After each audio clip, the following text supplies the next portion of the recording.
सद्गुरुदेव भगवान की जय। श्री रमणरेती धाम की जय। पूर्ण ब्रह्म परानंदम ईशमानंदी वल्लभम प्रपन्न पारिजाताय तोत्रवेत्रैकपाणये ज्ञानमुद्राय कृष्णाय गीतामृतदुहे नमः। माधुर्य रसकल्लोलां शिवशक्त्यैक रूपिणीं अमृतानुभवार्थाय वन्दे ज्ञानेश नन्दिनीं। यस्य वेदमयी वाणी यस्य देवमयी तनुः यस्य ब्रह्ममयी दृष्टिः स गुरुः पातु मां सदा। आपदामपहर्तारं दातारं सर्वसंपदां लोकाभिरामं श्रीरामं भूयो भूयो नमामि।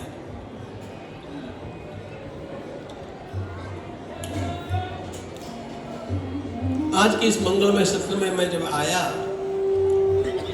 तब चर्चा चली थी ज्ञान सर्वश्रेष्ठ है। ज्ञान की श्रेष्ठता को तो कोई चुनौती दे नहीं सकता। यह बात सत्य होने पर भी भगवान सुखदेव जी महाराज कहते ज्ञान तो श्रेष्ठ है ही भाई, लेकिन ज्ञान में भगवान को जानने का सामर्थ्य है, भगवान को बांधने का सामर्थ्य ज्ञान में नहीं है, वो भक्ति में है।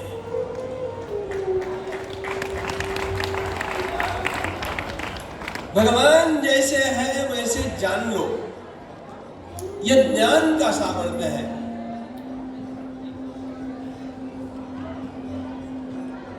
लेकिन भगवान को अपने सामने खड़ा करना चाहो तो आपको प्रेम के ही बल पर खड़ा करना आवश्यक होगा।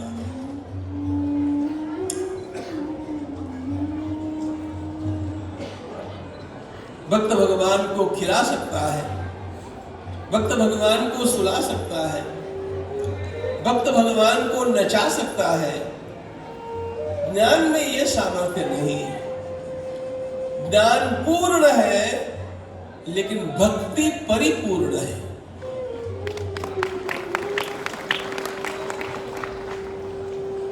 इसीलिए मैं निराधार नहीं बात कर रहा हूं। इसीलिए दामोदर लीला के समय दामोदर लीला का पूर्ण वर्णन करने के पश्चात भगवान सुखदेव जी महाराज ने अपनी ओर से भाष्य किया है। नायो सुखापो भगवान देहिनां गोपिका सुतः ज्ञानिनां चात्मभूतानां यथा भक्तिमतामिह।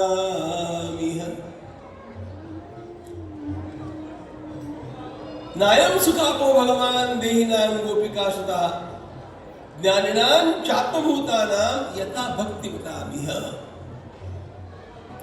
और इसके पूर्व वे कहते हैं कोई नहीं बांध सका भगवान को,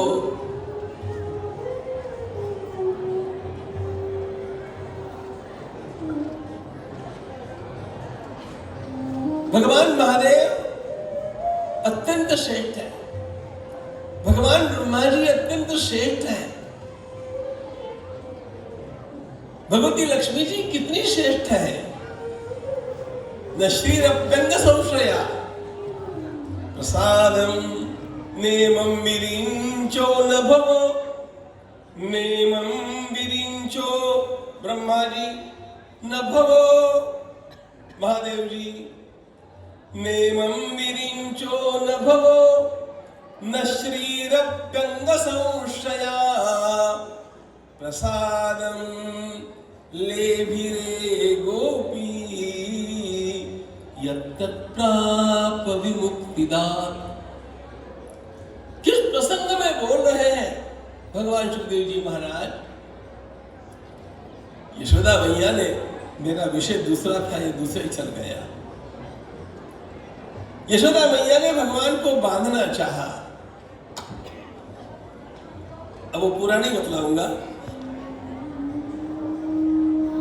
अब भगवान को बांधना कोई सादी बात है? कौन बांध सकता है? कितना ही प्रयास यशोदा मैया ने कर लिया, रस्सी 2 अंगुल छोटी की छोटी रह गई। प्रसंग आप लोग जानते हैं। बांधने का प्रयास करती हुई मां ने रस्सी के कितने ही टुकड़े जोड़ लिए, रस्सी फिर 2 अंगुल छोटी छोटी है। आखिर मां हैरान हो गई, हेल्पलेस, असहाय हो गई।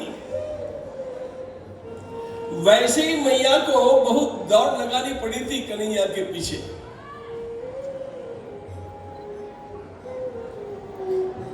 दामोदर लीला का प्रसंग बड़ा विलक्षण है। बड़ी मुश्किल से तो पकड़ में आए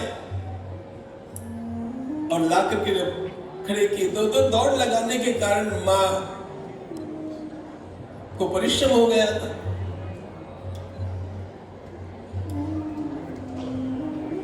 पसीना बह रहा था। कन्हैया तो चप्पल है, मां थोड़ी उतनी चप्पल हो सकती है। अब बांधने का प्रयास करने पर बंधता भी नहीं है। बांधने का प्रयास करती करती मां थक गई और जैसे ही मां ने यह कहा, अरे तुम बनते भी नहीं हो क्या? ये जो हेल्पलेसनेस है ना, पूरा परिश्रम करने के उपरांत जब जीवात्मा, जब साधक अत्यंत व्याकुल होकर के ये कहता है कि कितना कर लिया मैंने, अब भी तुम नहीं मिलते हो क्या? उसी समय भगवान की कृपा का आविष्कार होता है। दृष्ट्वा परिश्रमं कृष्णः कृपयासीत् स्वबंधने। कैसे सुंदर शब्दों की रचना है। मध्य में शब्द है कृष्ण, एक और है परिश्रम और दूसरी ओर है कृपा। जीव की पूर्णता का, जीव के परिश्रम की पूर्णता हो गई कि भगवान की कृपा का भी अवतरण होता है और दोनों अंगुल पूरे होकर के भगवान बंधन में आ जाते हैं। दृष्ट्वा परिश्रमं कृष्णः कृपयासीत् स्वबंधने। वैसे भगवान को कौन बांध सकता है? न चांतर न बहिर्यस्य, कौन बांधेगा? लेकिन जब मां की इच्छा होती है कि मैं बांधना चाहती हूं तो भगवान बंध जाते हैं। मैया नचाना चाहती है तो कृष्ण नृत्य करते हैं। मनसुखा भगवान के कंधे पर बैठ जाता है, कन्हैया को घोड़ा बना करके। ये जो आनंद है ना, ये ज्ञान में नहीं है, यह केवल भक्ति में है, भक्ति में है और केवल भक्ति में है। और रमण रीति के गर्भ में ज्ञान है, लेकिन यह भूमि तो भक्ति की है।